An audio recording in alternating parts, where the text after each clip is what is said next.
Plastic കുപ്പി നിരോധിച്ച കോടതി ഉത്തരവ് കേരളമാകെ ബാധകമാകാൻ സാധ്യത. വിവാഹ ചടങ്ങിലും ഹോട്ടലുകളിലും മലയോര പ്രദേശത്തെ 10 ടൂറിസം കേന്ദ്രങ്ങളിലുമാണ് കോടതി പ്ലാസ്റ്റിക് കുപ്പികൾക്ക് നിരോധനം ഏർപ്പെടുത്തിയിരിക്കുന്നത്. നിരോധനം നടപ്പിലാക്കുന്നതിലെ പ്രായോഗിക പ്രശ്നങ്ങൾ ചർച്ച ചെയ്യാൻ തിങ്കളാഴ്ച കോർ കമ്മിറ്റിയും ജൂലൈ 4, 5 തീയതികളിൽ തദ്ദേശ സ്ഥാപന അധ്യക്ഷന്മാരുടെ യോഗവും ചേരുന്നുണ്ട്. നിരോധനം വ്യാപിപ്പിക്കുന്നതിന്റെ സാധ്യത യോഗങ്ങളിൽ ചർച്ച ചെയ്യുമെന്ന് മന്ത്രി എം. പി. രാജേഷ് പറഞ്ഞു. വിവാഹ സൽക്കാരങ്ങളിലും കല്യാണ മണ്ഡപങ്ങളിലും ഹോട്ടൽ റെസ്റ്റോറന്റുകളിലും മാത്രം പ്ലാസ്റ്റിക് കുപ്പി വിലക്കിയത് കൊണ്ട് മാത്രം പൂർണ്ണഫലം കിട്ടില്ല എന്നാണ് വിലയിരുത്തൽ. 5 ലിറ്ററിൽ താഴെ കുടിവെള്ളം നൽകുന്ന പ്ലാസ്റ്റിക് കുപ്പികൾ, 2 ലിറ്ററിൽ താഴെ ശീതള പാനീയങ്ങൾ നൽകുന്ന കുപ്പികൾ, പ്ലാസ്റ്റിക് സ്ട്രോകൾ, പ്ലേറ്റ്, കുപ്പി, ഉച്ചഭക്ഷണം കൊണ്ടുവരുന്ന പ്ലാസ്റ്റിക് പാത്രങ്ങൾ, ബേക്കറികളിലെ ബോക്സുകൾ എന്നിവയാണ് കോടതി നിരോധിച്ചിരിക്കുന്നത്. ക്യാരി ബാഗുകൾ അടക്കം ഒറ്റത്തവണ ഉപയോഗിക്കുന്ന പ്ലാസ്റ്റിക് സംസ്ഥാനത്ത് പൂർണ്ണമായും നിരോധിച്ചെങ്കിലും വിജയം കണ്ടെത്താനായില്ല. പരിശോധനയും പിഴയും ഒക്കെ ഉണ്ടായിട്ടും വ്യാപാരികളുടെ നിസ്സഹകരണവും പൂഴ്ത്തിവെക്കലും ജനങ്ങളുടെ നിഷേധ സമീപനവുമാണ് കാരണം. വിനോദസഞ്ചാര കേന്ദ്രങ്ങളിലും നിരോധനം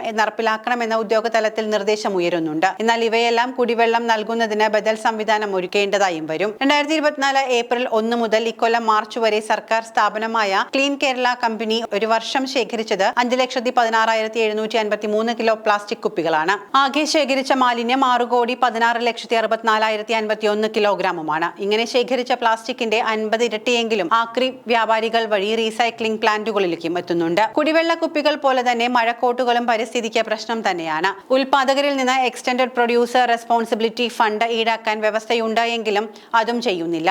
ഇപ്പോഴുള്ള പ്ലാസ്റ്റിക് കോട്ടുകൾ മിക്കവയ്ക്കും ലേബലില്ല.